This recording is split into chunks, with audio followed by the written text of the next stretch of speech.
रविवार का दिन सूर्य देव को समर्पित है। मान्यता है कि अगर रविवार के दिन सूर्य देव की श्रद्धापूर्वक पूजा अर्चना की जाए तो मनुष्य के जीवन में सुख समृद्धि और धन संपत्ति की कमी नहीं रहती, साथ ही शत्रुओं से भी सुरक्षा रहती है। सूर्य देव का व्रत करने के साथ साथ अगर आप इनकी व्रत कथा सुनते हैं तो आपकी सभी मनोकामनाएं पूर्ण हो जाती हैं। तो चलिए सुनते हैं सूर्य देव की व्रत कथा। जय श्री विष्णु हरि।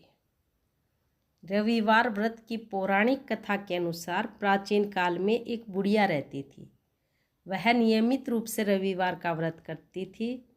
रविवार के दिन सूर्योदय से पहले उठकर बुढ़िया स्नान आदि से निवृत्त होकर आंगन को गोबर से लीपकर स्वच्छ करती। उसके बाद सूर्य भगवान की पूजा करते हुए रविवार व्रत कथा सुनकर सूर्य भगवान को भोग लगाकर दिन में एक समय भोजन करती। सूर्य भगवान की अनुकंपा से बुढ़िया के किसी प्रकार की चिंता एवं कोई कष्ट नहीं था। धीरे धीरे उसका घर धन धान्य से भर रहा था।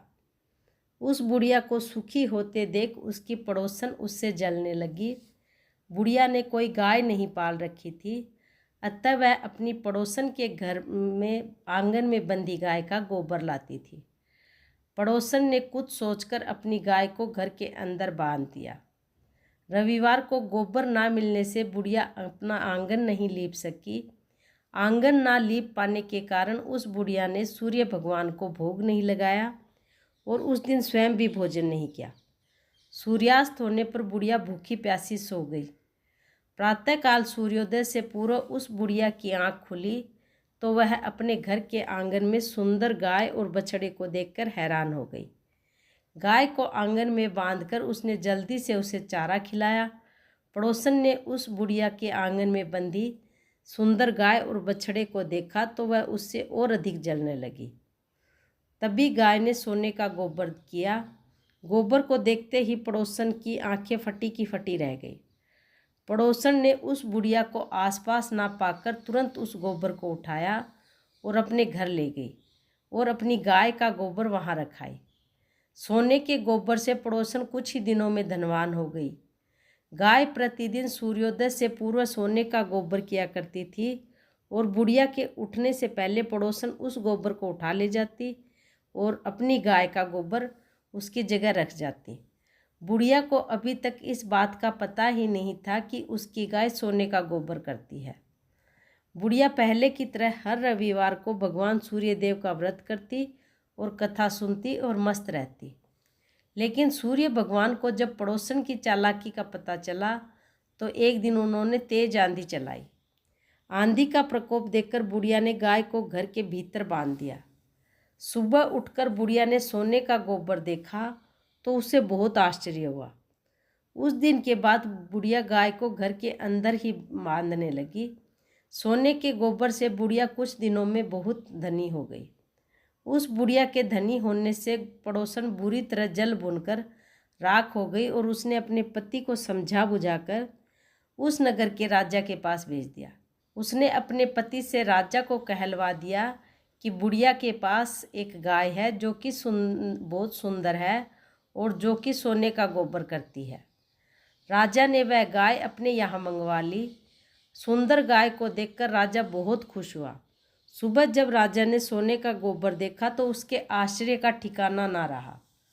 उधर सूर्य भगवान ने देखा कि बुढ़िया फिर से भूखी प्यासी रहने लगी क्योंकि उसे गोबर नहीं मिल पा रहा था जिससे कि वह अपने घर को लीपती और सूर्य भगवान को भोग लगाती।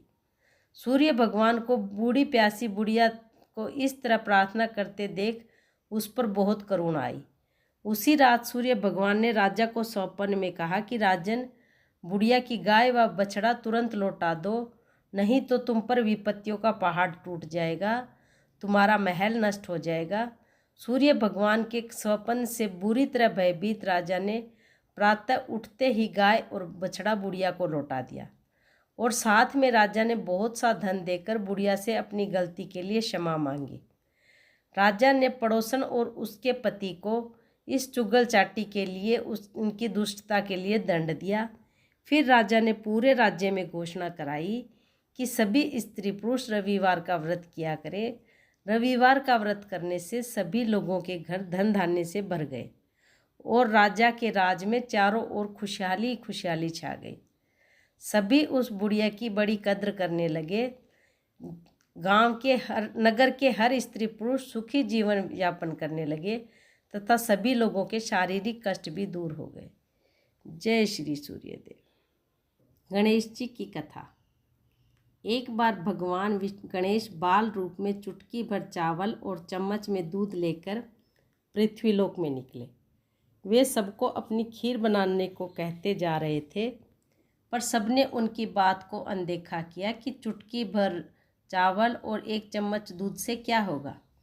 इसी दौरान एक गरीब बुढ़िया ने उनकी खीर बनाना स्वीकार कर एक छोटा सा भगोना चूल्हे पर चढ़ा दिया। इस पर गणेश जी ने कहा कि घर का सबसे बड़ा बर्तन चूल्हे पर चढ़ा दें। बुढ़िया ने बाल लीला समझते हुए घर का बड़ा भगोना उस पर चढ़ा दिया। कुछ देर में ही एक चमत्कार हुआ। गणेश जी के दिए चावल और दूध बढ़ गए और पूरा भगोना उससे भर गया। इसी बीच गणेश जी नहाने के बाद खीर खाने की बात कहते हुए वहाँ से चले गए। पीछे से बुढ़िया के पोता पोती आए तो भूख लगने पर बुढ़िया ने उन्हें वह खीर खिला दी। खीर बनती देख पड़ोसन को भी बुढ़िया ने कटोरा भरकर खीर दे दी। बेटे की बहू ने भी चुपके से एक कटोरा खीर खाने के साथ एक कटोरा खीर छिपा दिया। इसके बाद भूख लगी तो बुढ़िया ने भी खाने के लिए खीर हाथ में ले ली और बोली, आजा रे गणेशिया, खीर खा ले। तभी गणेश जी वहाँ पहुँच गए और बोले कि माई, मैंने तो खीर पहले ही खा ली थी। तब बुढ़िया ने पूछा कि कब खाई? तो वे बोले कि जब तेरे पोता पोती पड़ोसन व बहू ने खाई तभी मेरा पेट भर गया। यह सुनकर बुढ़िया बड़ी शर्मिंदा हुई। इसके बाद जब बुढ़िया ने बाकी बची खीर के उपयोग के बारे में पूछा तो गणेश जी ने कहा कि उसे सारे नगर में बांट दे। जब बुढ़िया ने खीर बांटी तो राजा को भी इसका पता लगा। इस पर उसने बुढ़िया को अपने दरबार में बुला लिया।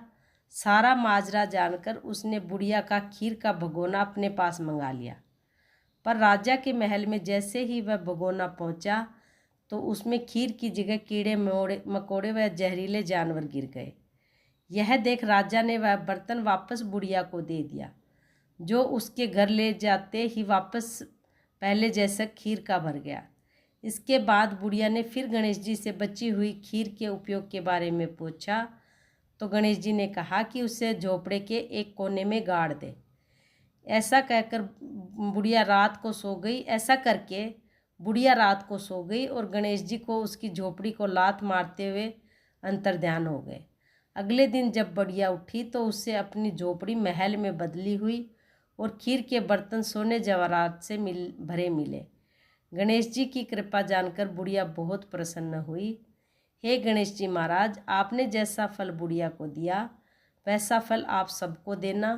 कथा सुनने व हुंकार भरने वाले और आसपास के सुनने वाले सबके भंडार भरे रखना।